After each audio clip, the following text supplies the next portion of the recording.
then what happens is that you convert that into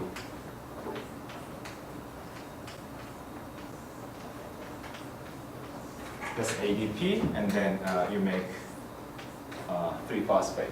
Okay, and usually people use pi to do the 3-phosphate there. So that is the process, and this enzymatic reaction is called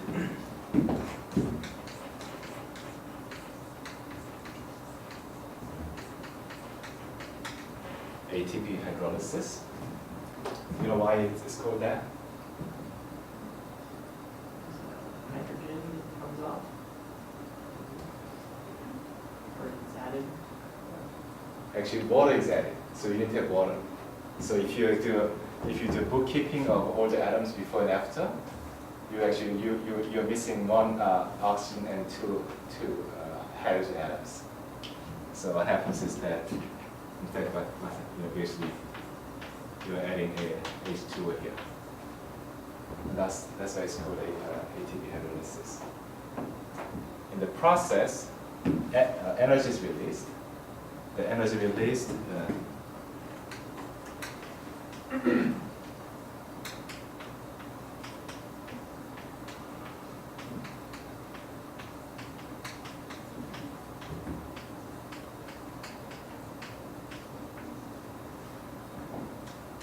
is about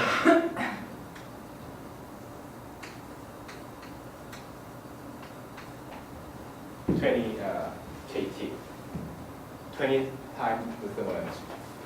Now, because you know that kT is about 4 picojoule in nanometer, you can now convert it into a different unit that's equivalent to 80.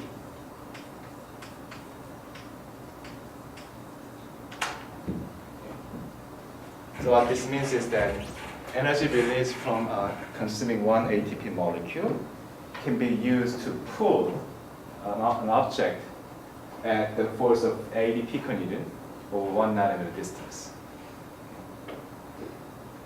or any other combination. And that is the absolute best you can do.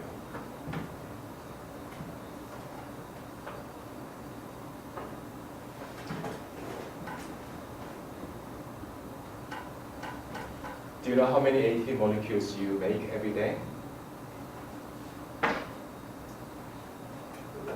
think Professor Schulten actually talked to us about this one. It's some staggeringly incredible number. Body weight? Huh? About your body weight. That's right, about your body weight. So if you multiply that number by the weight of the mass of an ATP, that'll be your body mass, mole mass. So it's very busy. All right, so let me move on to the main topic today, the motor proteins, because motor proteins use ATP, most of them, so it's a good segue to that. And also, physicists like to study things that move, right? The Galileo wanted to study planetary motion, planets moving around the sun, and some of you guys may be doing condensed matter physics. You study electrons, hopping between quantum, islands, right? Semiconductor devices, whatever. So in biology, you study things that move, molecules inside the cells, or test tubes, or cells moving inside the body, and we want to bring physical tools to add precision and accuracy that you normally expect from highly quantitative sciences. So that's the motor protein part. I also want to go into and discuss, start the discussion about fluorescence. Let me just motivate you by showing you some pictures. So that is, I think, a couple of Japanese girls pointing fingers at a clock. That's probably about 24-hour cycle of our body, right? What kind of molecules are responsible for keeping the clock, and when you travel to Europe, how does your body adjust to that? And here's another illustration where some soldiers are fighting against DNA, whatever, and okay, it's another metaphor. And here you have one-eyed monster. Actually, I don't know what the monster is doing. It says Tales of Energy Balance. Usually when you have a paper accepted for publication in this kind of journal, you have a chance to propose the cover illustrations. Then you pay somebody $2,000 to make it for you, and then you usually lose, right? This is a way to support the local economy. Anyway, so the reason why I'm bringing it up is because Cell is actually like the best known magazine that publishes biological research papers, but if you open a magazine and you look at the figures, actually you notice that actually there are two kinds of data mostly contributing to this. One is based on gel electrophoresis. Gel that's actually separating different molecules based on their size and other properties. So that's a very classical tool used in biology labs for many decades. In fact, I think it's so commonplace that there was not even a Nobel Prize for this, because probably it was not invented just one time by many people at different times. And the other type of data that you see fluorescence data. So fluorescence is actually not something even you teach in regular physics courses, right? Except in the context of quantum mechanics and Fermi's golden rule and so on. But in biology, this is really a major tool. Your human genome was sequenced using fluorescence. All the data obtained using fluorescent methods, and many of the diagnostic tools that people use in hospital based on fluorescence. So I think it's good if you're interested in how actually modern biological discoveries are being made. You need to understand fluorescence and the fundamentals and practical issues. So I'm just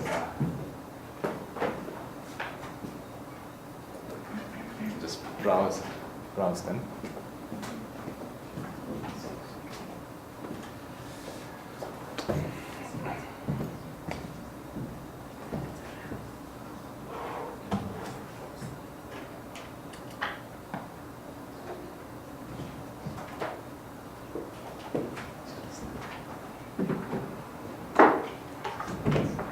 And actually, some of the data shown based on fluorescence data, but they only show the numbers or bar graphs. So, but you still see a lot of cell images and so on. Here.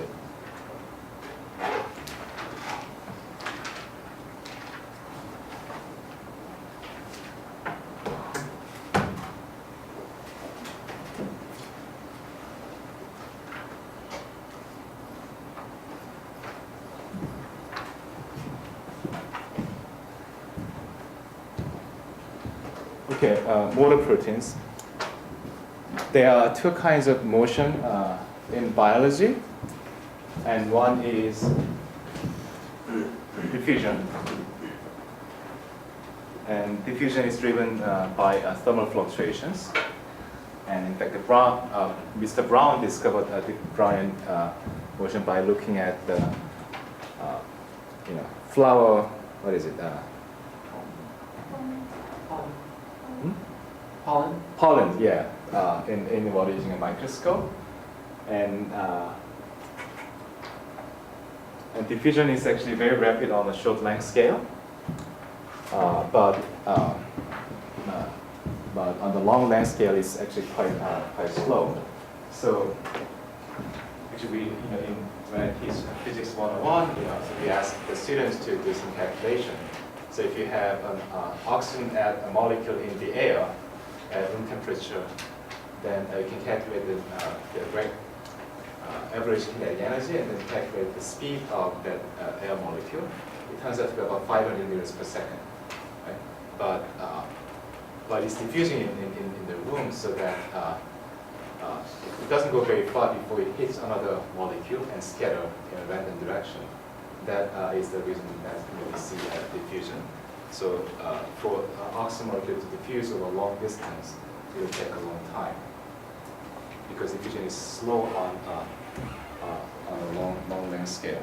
Many years ago, I remember that when I was a student at Berkeley, not me, but someone else took a qualifying exam where two professors grill you, in front of the board, some physics questions. But oftentimes professors are busy, so they don't actually have any problem ready when they come into the room, right?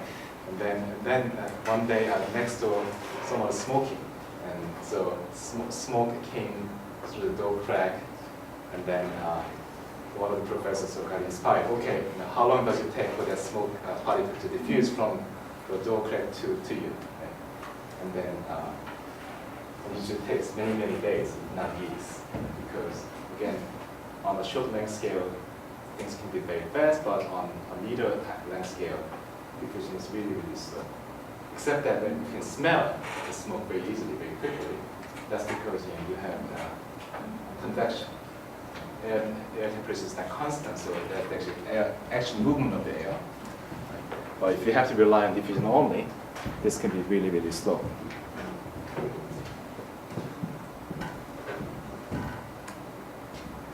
So the other type of motion is you can call it directed motion. It has a direction, and it's driven by molecular motors or motor proteins that consume free energy, mostly in the form of ATP hydrolysis, to convert that chemical energy into mechanical energy. So in biology, if you see actually continuous motion in one direction, breaking a symmetry, then there must be free energy consumption. Otherwise, you'll be violating second law of thermodynamics.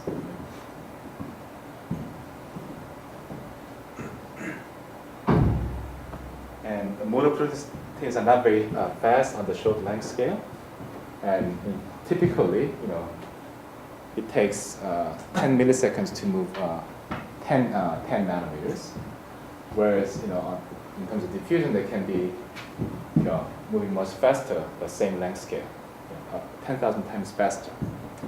I told you that oxygen molecule in the air is speed will be 500 meters per second. So this will be much slower than that. But because it's directional, it can go, quite a long distance on a relatively short time. So in Klaus Schulten introduces you to neurons and how the electricity is used to send signals from one cell to another, from one part of the body to another part of the body. And if you want, the electrical signal is more like using your phone or internet, so you can communicate very easily, almost instantaneously. And that's very important also for the working of your body. But sometimes you actually have to transport objects, right? If you want to order, your new iPhone from Amazon or whatever, then it's not enough to get or receive. You have to wait until the object is delivered. Right? And same in biology, you have to deliver certain proteins or RNA from one side to another physically, and you cannot just send that information and ask somebody else to reassemble that molecule downstream. So that requires actual transport, and that's why these molecular motors are very important. Questions?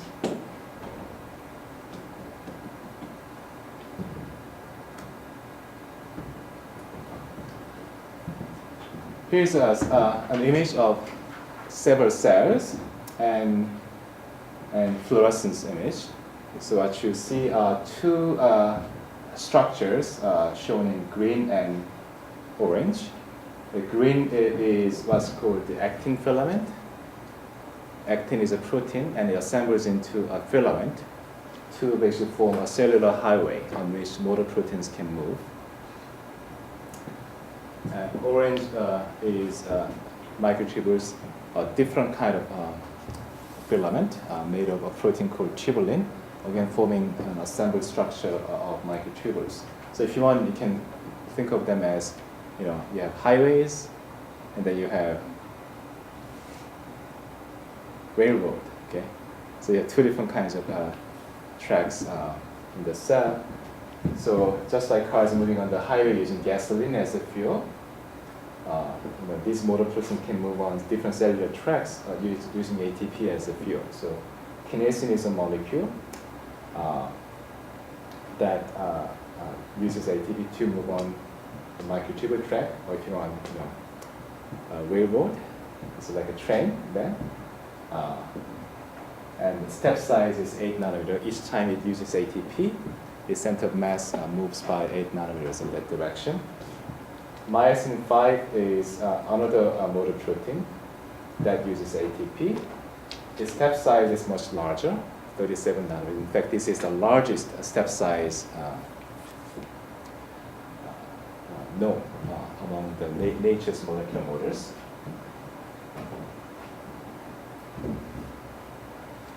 It looks like the magazines do not undergo thermal diffusion. They all undergo direct. No, I'm just kidding. I was done. Actually, mine may be somewhere.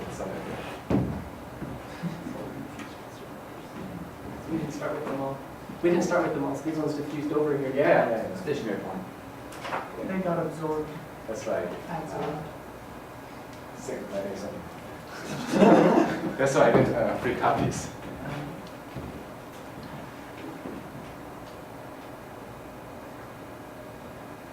And myosin 5 moves on a different kind of filament, actin filament. So if you want, this can be, interstate highway, and this can be the railroad. And another enzyme called helicase. This is an enzyme that unwinds the DNA. So if you want that the name makes sense because it is an enzyme that destroys A's helix, DNA double helix, to make single-stranded DNA out of double-stranded DNA. And this also uses ATP to move on the DNA and then also unwind the DNA. Questions? So is every kind of track only for a single kind of motor? No. No. No, just like in a highway, you can have different kind of cars going there, right?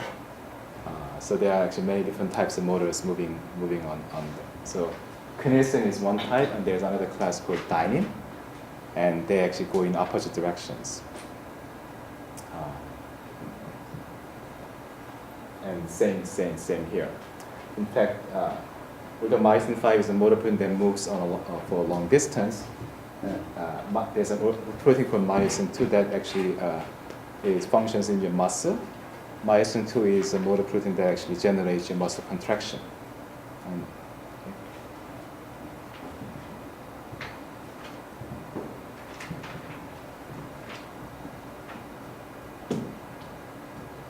Questions?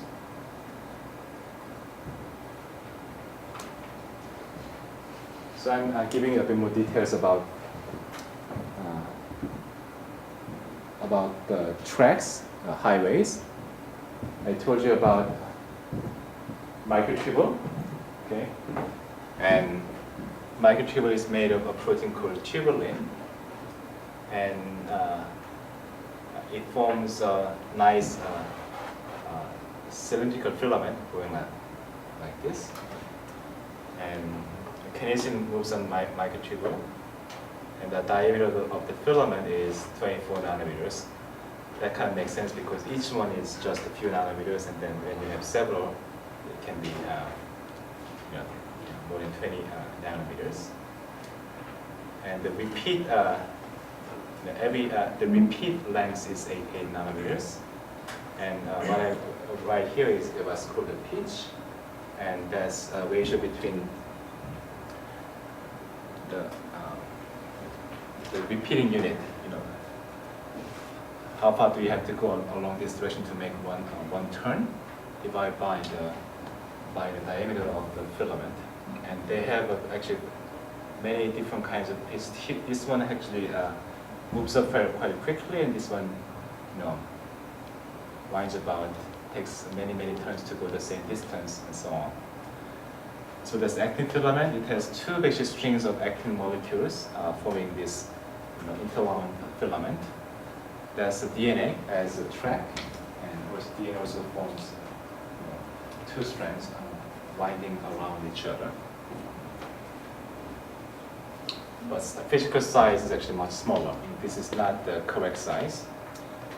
These two are more or less, reasonable, but this one actually is only 2 nanometers in diameter. Physically, this is much smaller than others. So can you guess then which filament will be most difficult to bend if you try to bend the filament mechanically? Not DNA. Hmm? Not DNA. Not DNA. Okay. The microtubule? Microtubules. That sounds pretty straightforward to answer, right? And that is, you have a correct intuition there. But one point that I want to make is that actually when you're talking about biological molecules, you basically do not need to think about,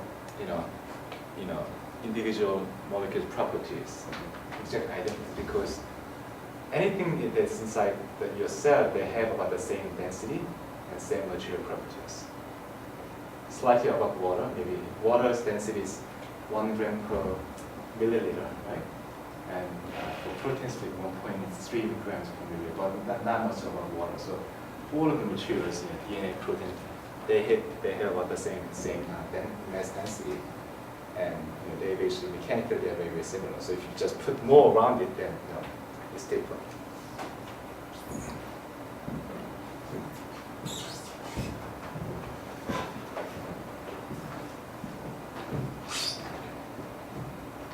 Questions?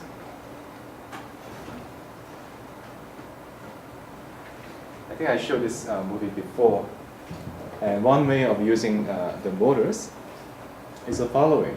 So you put these railroads, radiating away from the cell center from here to outside like this, right? And then you have dark organelles that block absorb light. So and when the organelles are spread over the entire cell body, then that cell appears dark. If that cell is part of the skin of a fish, then it appears black there. But if the fish wants to change its appearance or its complexion on demand, the only thing that the fish needs to do is to send a signal to motor proteins to change the distribution. In this case, tell the motor proteins to grab the cargo, in this case organelle, dark organelle, and move them toward the cell center. And that you can do because they move in one direction. If the filaments radiate in the center with the same polarity, you can achieve that.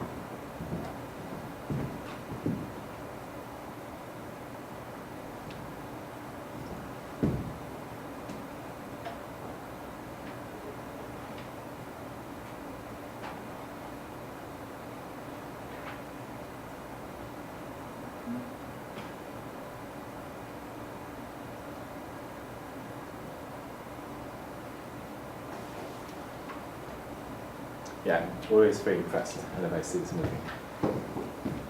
So that's one function of motor proteins. Of course, there are also other motors that will move them outward. Okay? So on the same track, you have motor proteins that move in one direction versus the other direction. So in that case, you also have another regulation. And in this case, it's not regulation of gene expression; it's regulation of motor proteins function. So just like you don't want to have your car running around without you. You want to make sure that you can turn it off when you don't want to use your car. Same here. You want to have a control or regulation of where and when you activate these motor proteins, and that's very important. That basically there's a signal that the cell sends to the molecules to achieve this.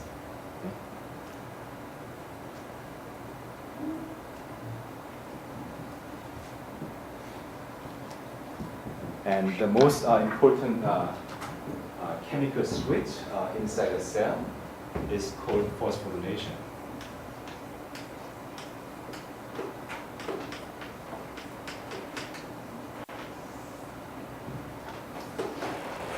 phosphorylation is attachment of phosphate to a specific site on a protein.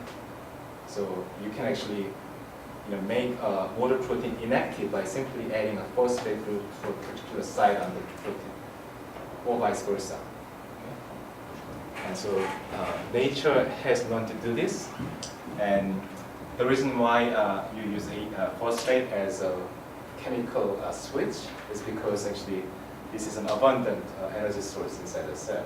So that there's a direct link between food being used to make ATP, and then that phosphate actually used to add phosphate to proteins that you want to control the function of. So what happens here is that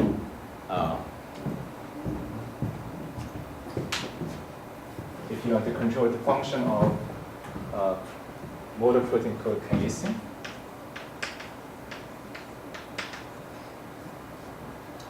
then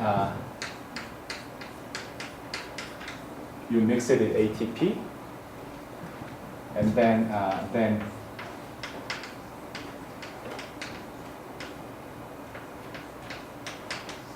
kinesin receives a phosphate on a defined site, and then you make ADP.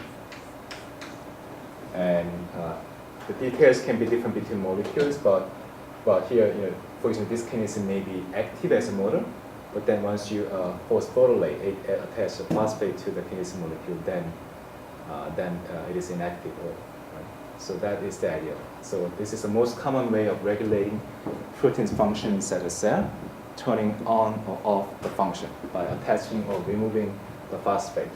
But details can be different. Some proteins can be activated by removing a phosphate or vice versa. Okay? Now, can this occur spontaneously? Yes, it can, but it's very slow. So you need to have a catalyst that makes the process faster.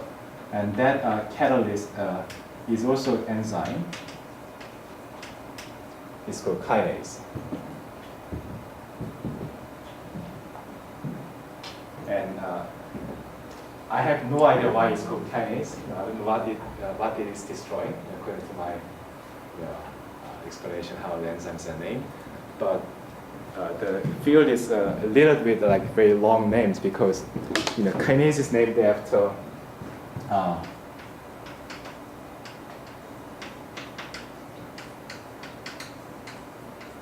so kinesin kinase will be a kinase that phosphorylates kinesin. Okay, but then there is also an enzyme named kinesin kinase. Why? Because this kinase then phosphorylates kinesin kinase. Because you also want to regulate the function of a kinase. Okay, and then there's an enzyme named kinesin kinase. Okay, so it's really fascinating. To make the cell function, you have to regulate so many different things, all without outside input. And this is all done by this complex set of enzymes and their network. Actually, what I said here is I lied. There's no enzyme called kinesin kinase, but there are a ton of enzymes that where kinesin is a different word. Okay, I just don't remember what that is, but that's the naming scheme. Interesting.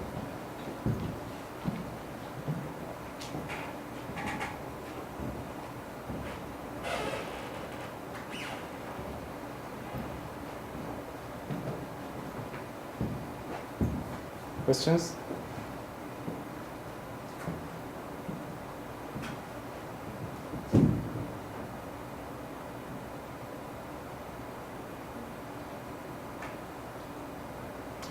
So in our body, there are many kinases, and some very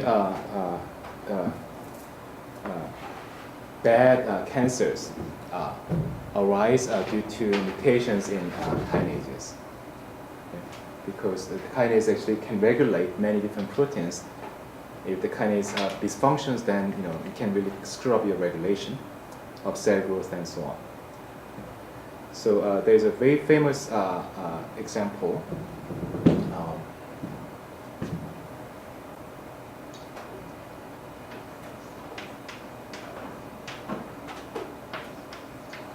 is a cancer drug called Gleevec. Anyone has heard of it? Among the blood cancers, leukemia, there is a subtype that is found maybe 15% of the leukemia patients, and it's caused by actually a mutation in a kinase. And the people discovered a small molecule, a small chemical drug they named Gleevec that can bind to the kinase to inactivate. Okay. And then amazing thing is that if you take the pill, then in 2 weeks the cancer just melts away because it's gone. Right? So usually to treat cancer you have to do very invasive treatment like radiation or or drugs that can kill all kinds of cells without much discrimination to kill cancer cells. But this one targets just one enzyme, mutant enzyme, and then disables the cancer. The cancer simply melts away. So basically, the patient is cured. It's gone, 2 weeks. So I heard a talk by Charles Sawyer, who was really strongly involved in the development and then also dissemination of this type of treatment.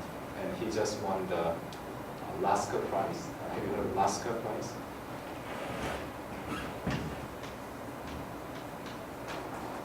Okay, have you heard of Wolf Prize? Yes. So Israeli government gives out Wolf Prizes every 4 years. Physics, chemistry, agriculture, and several other fields. But Wolf Prize is considered a pre-Nobel Prize. So if you win the prize in physics or chemistry, then I think you have almost a 50% chance of getting the Nobel Prize. For biomedical sciences, Lasker is the prize. So if you win it, then 50% chance that you'll actually get the Nobel Prize in chemistry or physiology later on. So Charles Sawyer won the Lasker Prize for Gleevec, and he was really inspiring. He said that actually, what can be more important? Like you develop a treatment, and then for the suffering cancer patients, they recover, and cancer really goes away. So I was very impressed. And so there are many drugs targeting kinases for cancer treatment. It's not without a problem. I mean, there's no side effect. But some of the patients actually get the cancer again because mutation arises on the kinase that actually disables the binding of the drug. And then another company developed another drug that targets the same kinase, and but differently. So ideally, what you want to do is to treat the patients with the 2 drugs at the same time. But that actually is a big problem because different companies, they don't want to collaborate. Because it's about the bottom line, right? These are blockbuster drugs that can bring in several $1 billion a year to a single company, and they don't want to lose out on the monetization of the technologies. Anyway.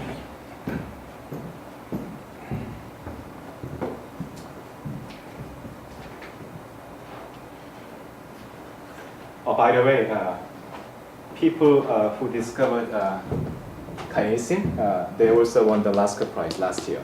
So they may be, waiting for the phone call from Stockholm.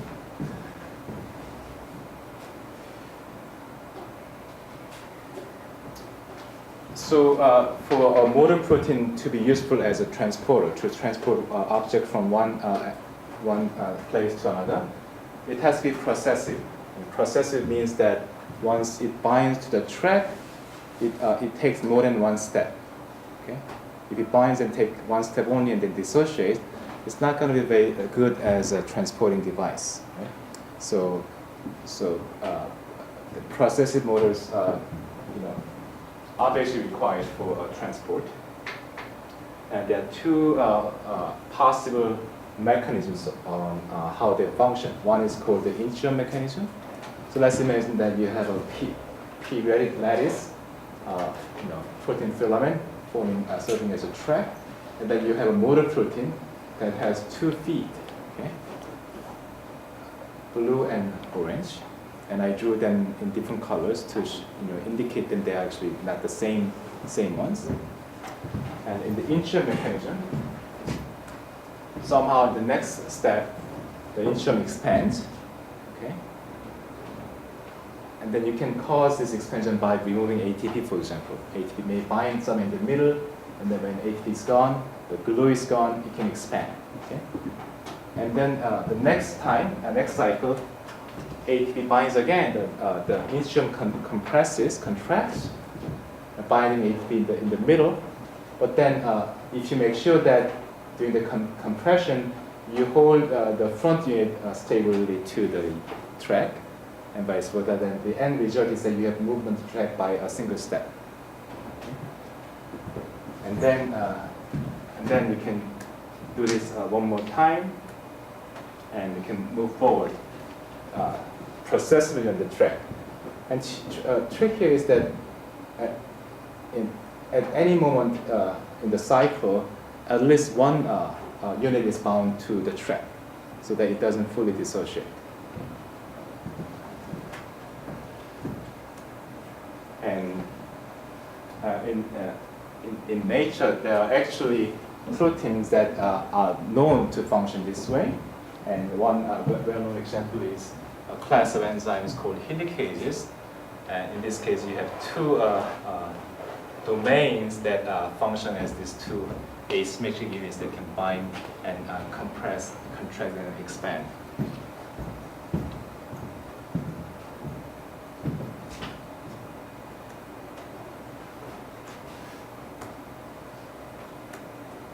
The other model is called the hand-over-hand mechanism.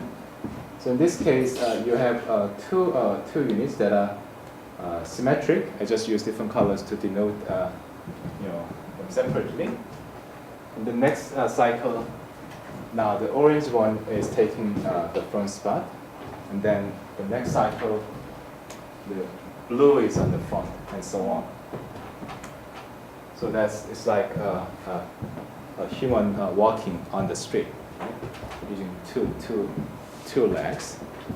If you want, the instrument is more like baby crawling on the floor. Okay?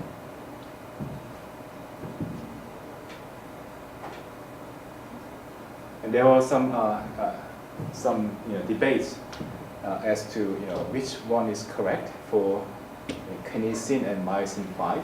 These are molecular motors that function on actin filaments and microtubules. But now debate is actually more or less settled. And the most important paper in settling this debate was published from this department by the lab of Paul Selvin. That paper is actually the topic of the first homework from my section of the class.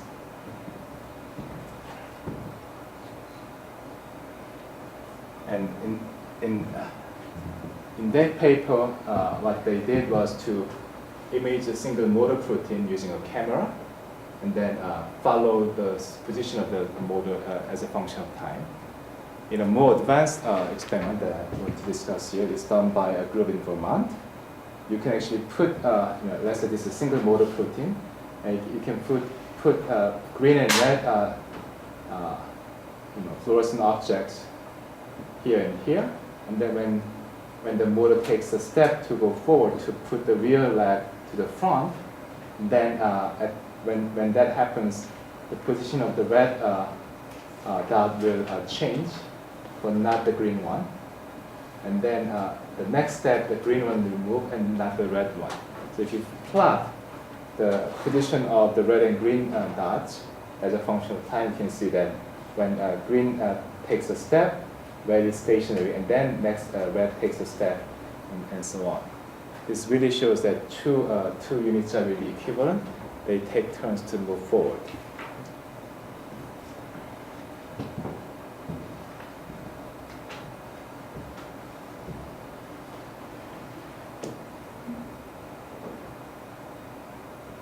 Questions?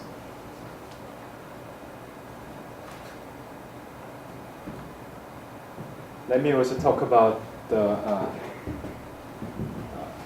stall force. So why is this important to know how they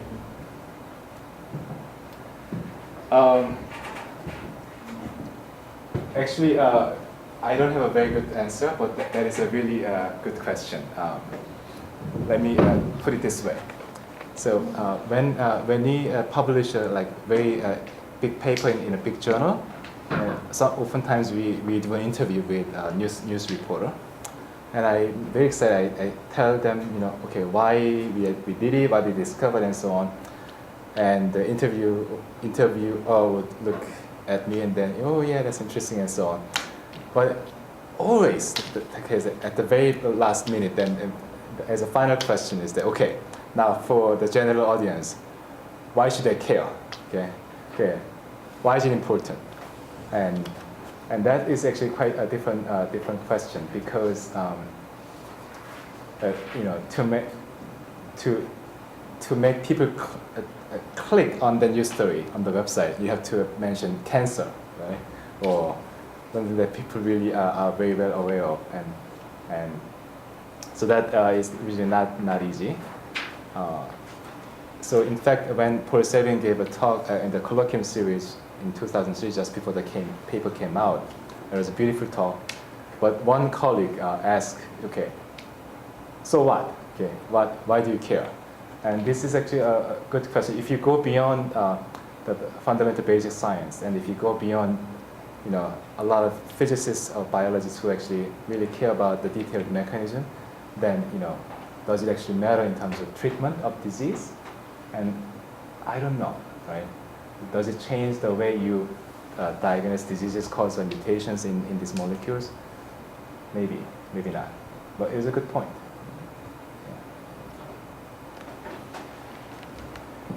But there's a lot of interest in kinesin mechanisms, because mutations in kinesin cause defects in many brain functions, because the neurons are very long, so they need to transport cargoes over long distances. So for them, kinesin is even more important than in other regular cells. Right?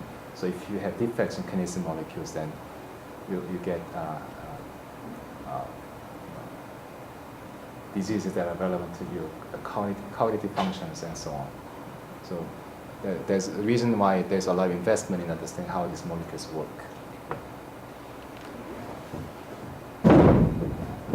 But it is a very good question. So what question, right? So let me take a detour here to talk about stall force measurements. I took this figure from a paper published by a group from Penn State University, and they study flying insects. What measurements did they do? Okay, so they catch a flying insect. I think you start from something easier, right? So you catch a dragonfly, and then you attach a weight under the dragonfly and see whether the dragonfly can take off. Right? And if the fly can take off, then you increase the weight and keep doing this until the fly cannot fly anymore. The weight the value that stops it from flying is called the stall force. Okay? So they measure this for many different kind of flying insects shown here, and they went down to very small flying insects like fruit flies and so on, and then plotted basically the maximum force output, the stall force, and the motor mass. The motor mass is basically the mass of the muscle in the flying insect. In fact, for flying insects, that's most of the mass. Actually, most of the mass in the flying insect is actually in the motor muscle. So anyway, so you see a beautiful power dependence in this log plot. Right? So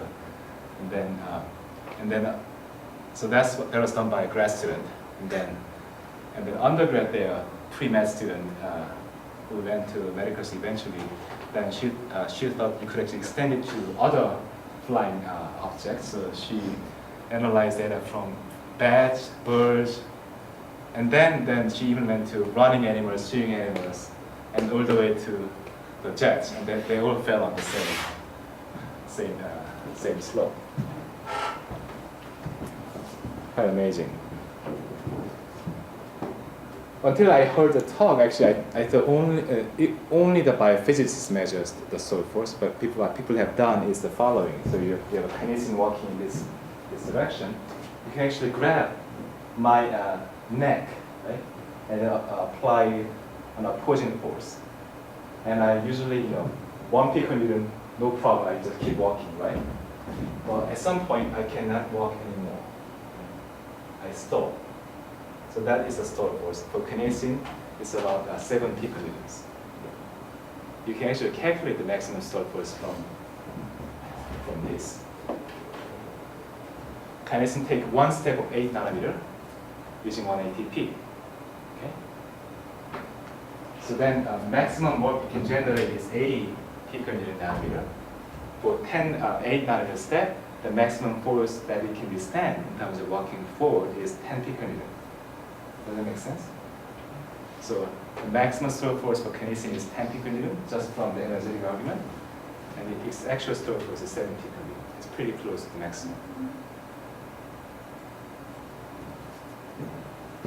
Then what can you say about the maximum stroke force of myosin 5?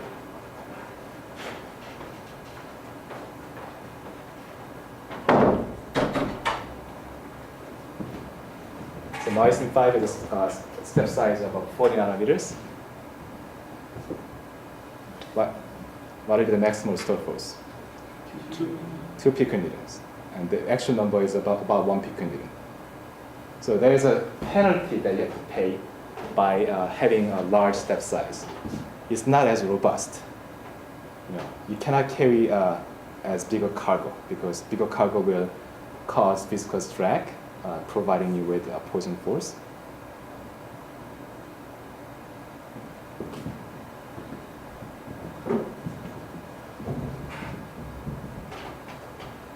So in a sense, the myosin 5 has very good fuel efficiency, right? Compared to kinesin, because you get mile per gallon.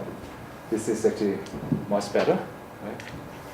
But then maybe you need kinesin if you want to go off-road.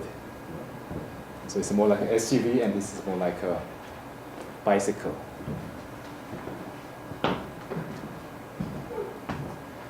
All right, so let's take a 5-minute break, and then we'll continue.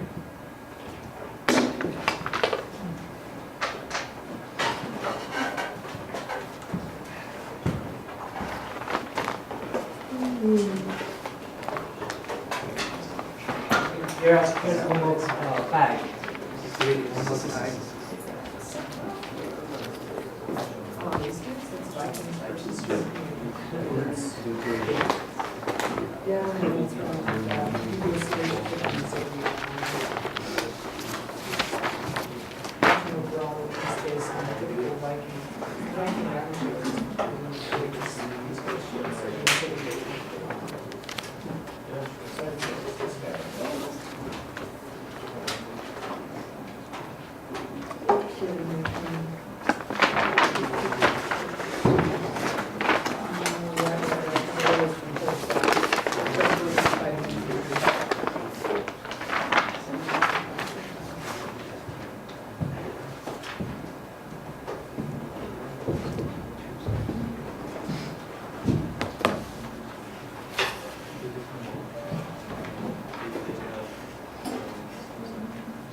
Oh, actually, sometimes I think you get this when somebody just logs into their computer.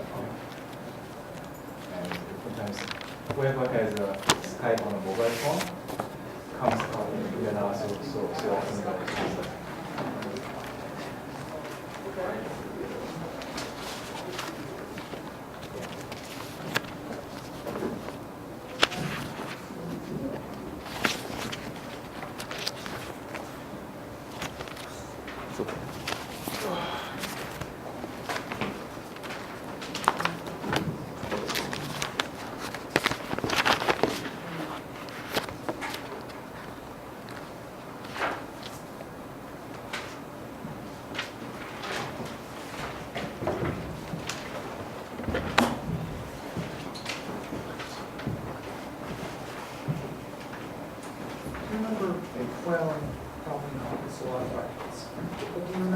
chance which one had the thing that I read.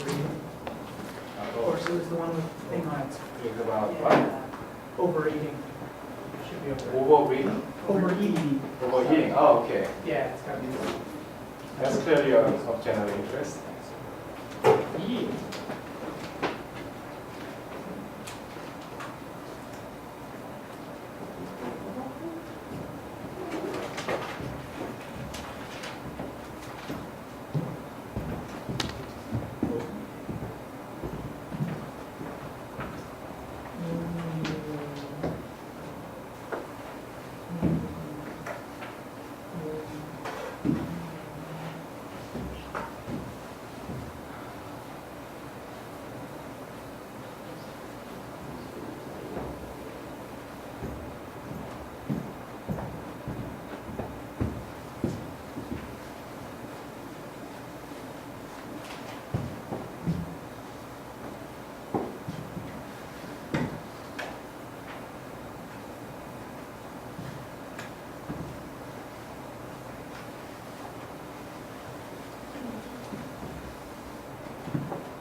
All right, so let me talk about another Nobel Prize. So this was a chemistry prize in 1997, and it was about half the prize was given to the combination of these two guys, and it was for the elucidation of the enzymatic mechanism underlying the ATP production. How ATP is made inside the cell was really discovered by the two gentlemen shown here. Actually, the Nobel Prize is interesting. You can only have up to 3 prize winners per year, per category. Sometimes they split the money equally among the 3 people. So the prize is about $1.2 million. So you can get $400,000 per person. But in this case, they split the prize into 2 halves, and then one half was won by this person. He got $600,000, and then these 2 guys got $300,000. Not quite fair, but in fact, my former advisor, he had to split the earning in. He only got about a quarter because he gave one half to the government, tax, and then remaining one half he had to give one half to his ex-wife, because before he got the prize they got divorced, and then he had to sign a legal document. Okay, if I win the prize, I give you half, whatever. So anyway, so they won the prize for discovering how ATP is made. In fact, there is actually machinery, protein complex inside the cell that is used to make ATP. And what they proposed was that that machine actually rotates. Instead of moving on the track, it rotates in one place. So it's a rotary motor. Okay? And also the prediction is that if you have a lot of ADP and then some other kind of energy source, proton gradient, then you can make ATP by rotating in one direction. But if you have a lot of ATP and then no proton gradient, then motor will rotate in the opposite direction to use ATP. So in that case, it will be called ATP-8 because it's using ATP to perform the rotary motion. So Japanese scientist Kinoshita and his colleagues published a paper in Nature, also the same year, 1997, single molecule measurement to show that F1 ATPase is indeed a rotary motor. And so I didn't go that year, but Paul Selvin told me that he went to the Biophysical Society annual meeting that year, where before publication, Japanese scientists gave a talk showing this movie that this is actually rotating. And then people actually, in the middle of the talk, they stood up and they gave a standing ovation to the speaker. So that's actually something that I have never seen in my life. That finding is so striking and so profound that people just voluntarily, stand up and then give an applause. And that's a very special moment because if the same person gives the same talk, a month later, people will not give a standing ovation, right? So it has to be really, earth-shattering, and then it has to be the first time that it's presented publicly. Anyway, so there's a very special moment. So what they did was to immobilize this enzyme that rotates on a glass cover slip, and then on this rotating part, they attached an actin filament. The actin filament is actually used as a trap for myosin 5 and so on. But because it forms a nice filament, you can just attach it and then stain the actin filament with fluorescent molecules, and then visualize this under the microscope, and then they can see that these are animating GIF files. You can see these filaments are rotating in a directional manner. And if you lower the ATP concentration, it slows down, and so on. And you can actually see that when you have a larger actin filament, it rotates more slowly compared to the case where you have a smaller filament because of the viscous drag. And based on that calculation, you can estimate the efficiency of energy conversion from ATP into mechanical work. And that will be also part of the core problems, the second from my section. Questions?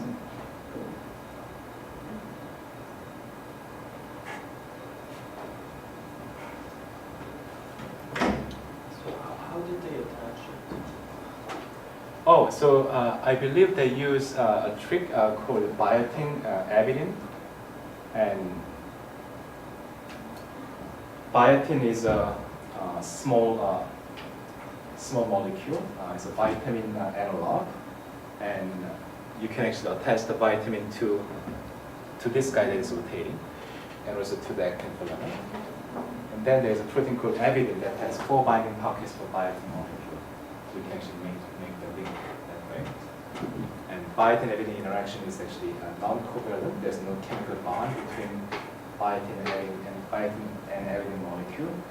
But among the non-covalent interactions, this is the most stable interaction that people know. So it's really a very specific and very stable. So it's very widely used for biophysical studies. So actually, it's more like having a very reliable Lego building block, one component in the Lego box that works every time you use. And so that's how they attach this guy to something else. In nature, they are never attached to each other, but in the lab, you can do that using well-known components, tool sets that are available. Questions? So people believe that they got the Nobel Prize because of this paper, because now their prediction was really fulfilled, right?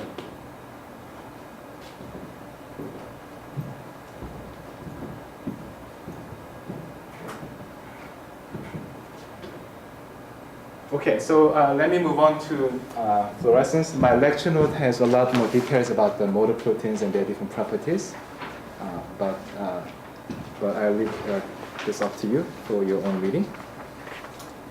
So now I told you fluorescence is very important, and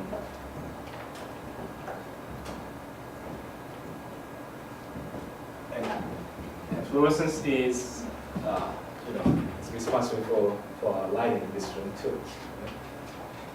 Except that excitation here is not done by laser, it's done by electrons. Electrons are accelerated in the tube. They hit, do you have neon here? Okay, I don't know what you have, but the electrons hit the Halogen, whatever halogen is. This is not halogen then, is it? Oh, Anyway, so, but you excite the molecules or atoms inside the tube using accelerated electrons, and then when these atoms come down to the ground state, they emit light. That's what you see here.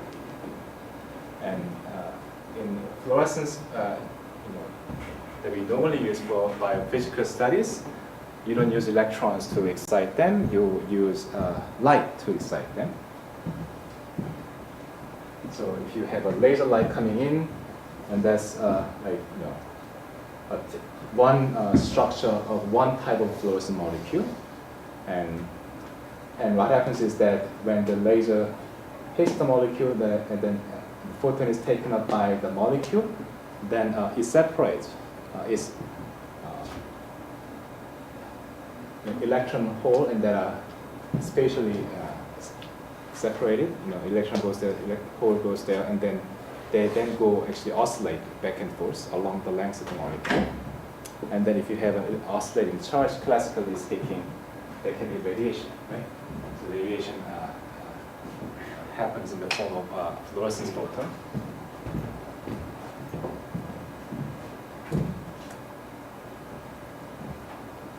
And that's the photon coming out.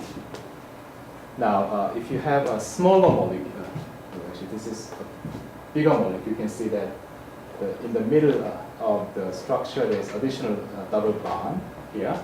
So this molecule is somewhat bigger.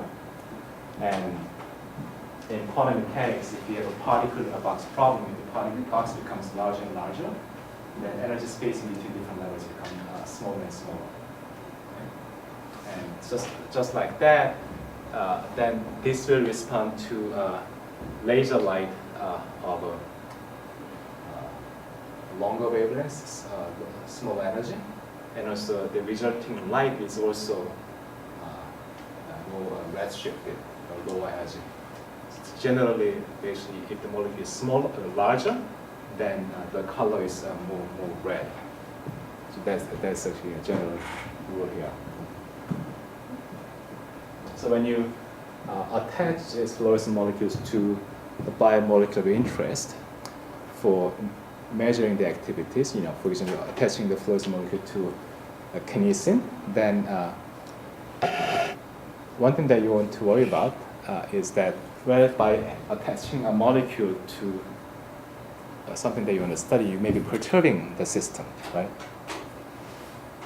So that you want to minimize. So ideally, you want to use a smaller die, not a bigger one, because smaller one have, generally less perturbation. And you can make it even smaller. If you cut it in half, and then there are also fluorescent molecules that are about this size. But as you can imagine, when you make it smaller, particle in a box, smaller box, energy is larger.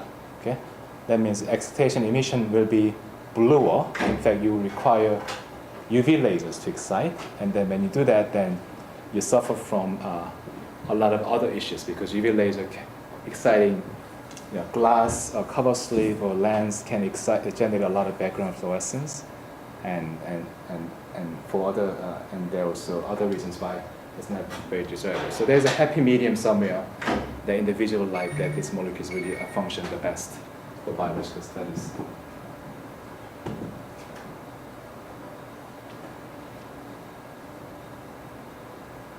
Questions? So here you use laser, right? Yeah. Does it mean you need to use some linear polarized light here? You don't have to, but there's additional information in the polarization. Okay, so let's say your molecule is standing here, and then when you excite this molecule using laser light polarized in this direction, and then the molecule actually has dipole orientation in this direction, then there's that product is zero. So excitation becomes zero. Whereas if you come in with the laser polarized along this direction, then you get maximum excitation. Then if you actually rotate the laser polarization like that, then you will actually see a modulation that scales with cosine square of the angle between the two.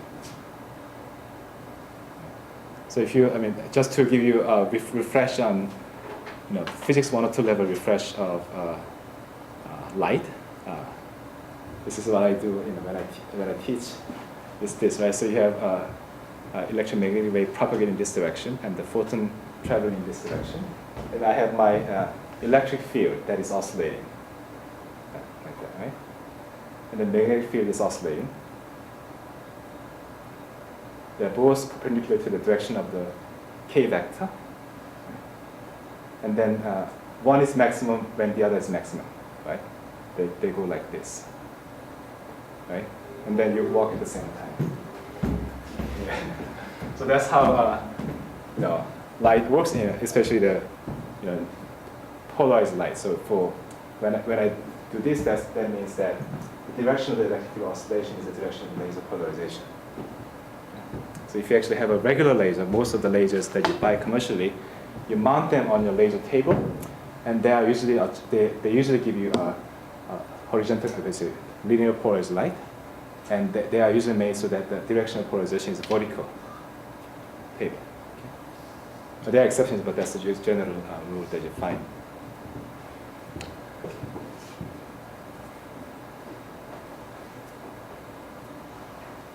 And again, this will be a topic of second homework. Any other question? Now, I don't know if you recall this, but in your radio antenna, right? So maybe your cell phone has an antenna. Well, I guess you don't anymore, but okay. So there's an antenna, and then what is antenna in terms of radiation? It, in the TV station, they just have an AC oscillating current, jostling. The electrons are just doing this, right? So when electrons are accelerating, there's radiation, and in this case, the radiation goes only in the direction perpendicular to the direction of acceleration. So radiation is actually going in this direction, all surrounding these directions, right? And then the light that comes out is polarized along the direction of oscillation. So emission of fluorescence is also polarized along this direction.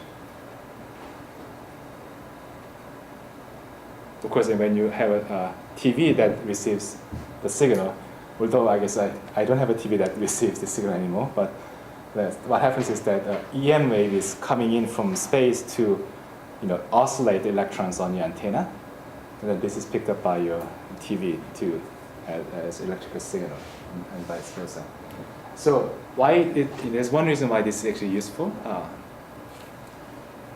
Let's say you want to know how quickly the molecule is tumbling in solution. Then what you do is that you shine laser light, with this polarization, and you measure emission in this direction. And if the molecule is not rotating at all, then you'll get zero. But if the molecule is free to rotate, then depending on the time, you may lose that original excitation information in terms of orientation, and then get signal. So that is actually a very popular technique to measure biomolecular interactions based on fluorescence polarization. All right. What's next? Okay, so couple of homeworks will be, the first couple of homeworks will be on single molecule fluorescence detection. And normally, this is the crystal structure of a protein, and the colors are all artificial, just to denote different parts of the protein. Your typical protein will not give you any optical signal that you can detect at the single molecule level, because there's not much signal. So if you want to study the motion of kinesin in the lab frame and so on, then you can attach first molecule. This is called the rholamine to a known site, and now there are many tools available that allow you to achieve this. And it's so standard that even a physics grad student can learn and to do it within a couple of days. Okay? I don't know how to do it, but because I've never custody samples before. So the question then becomes how to detect single fluorescent molecules, shown up there. So what you need is first you have to have a dilute sample, dilute enough so that in your imaging volume, your resolution element of your microscope, you have to have less than 1 molecule on average. Otherwise, of course, you cannot collect a signal from 1 molecule if you have a very dense sample. That's one. The second requirement is that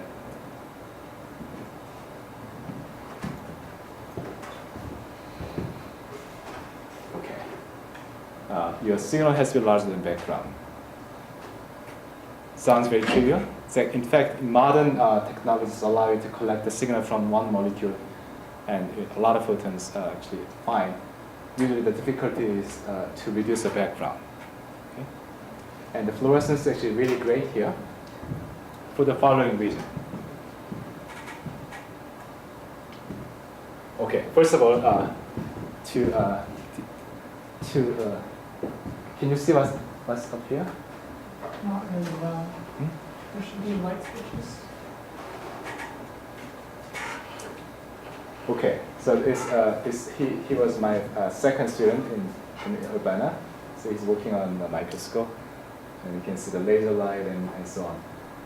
The bottom line is you have to work in a dark room, okay, because otherwise there is too much background photon. So like imaging single molecules on a microscope is like looking at stars in the night sky. You cannot see stars really at night. Sorry, when the sun is up, so you have to wait until it becomes dark. And in many ways, what you measure are actually very much looking at the night skies. Sometimes you see supernovae and so on. So you have to turn off the light, and this is a very important chart. So I'm drawing the electronic levels of fluorescent molecule. So I have one electronic level called S0, that's the ground state, and this is S1, that's the, maybe you can turn the light on. That's the excited state. So these are singlet states, and transition between the two is allowed.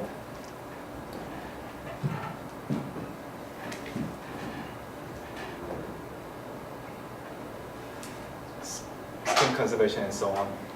So when you excite the molecule using a laser light, you normally start from the ground state, and then when you excite it, you don't have to go to the bottom of the excited state because there are many other kinds of energy levels. The molecule can have vibration level. If you have a dielectric molecule, it can vibrate. That gives you additional energy levels. They can also rotate. So you have many additional levels up there. So you can actually go up to any of the many states here. And then within about picosecond, it relaxes down to the bottom of the excited state. Then stays here for about 1 nanosecond or so, and then comes down, emitting a fluorescence photon. Also, it can also come down to any of the many levels up here due to vibrations and rotation. And then it comes down to the ground state within about a picosecond, and then you can recycle many times. And what this means is that there is an energy difference between the laser light and the fluorescence photon. So the color is different. Emission is actually more redshifted. That allows you to detect that emission selectively, even in the presence of million times stronger laser light in the system. That's really key. Color difference allows you to achieve this. And this color difference is called the Stokes shift, by the way. Okay, one last thing I want to mention before I finish. There's a state called a triplet state. And what happens is that you do this about like 1,000 times, and then technically you should never go to the triplet state because it's not allowed. Actually, spin is not conserved. Right? But it happens with a small probability, like 0.1%, because of the spin-orbital coupling. Okay? And because of that, this can actually happen. but once it comes to the triplet state, instead of coming down after 1 nanosecond, it can stay there for milliseconds, or microseconds, or minutes, depending on the materials you have. And then eventually it comes down, and then you can continue the cycle. When the lifetime of the triplet state becomes, seconds or minutes, the light comes out. Actually, that's what you find in glow sticks. Not black glow sticks, but some stones that glow in the dark, T-shirts and so on. So basically, light from the room is stored there in the form of triplet state, and then when you turn on the light, then you see the emission coming out until it's all depleted. So that's a phosphorescence that you see in glow in the dark T-shirt. But let's finish here, and then we can finish Thursday. By the way, the homework is due next Thursday. My homework, number 1.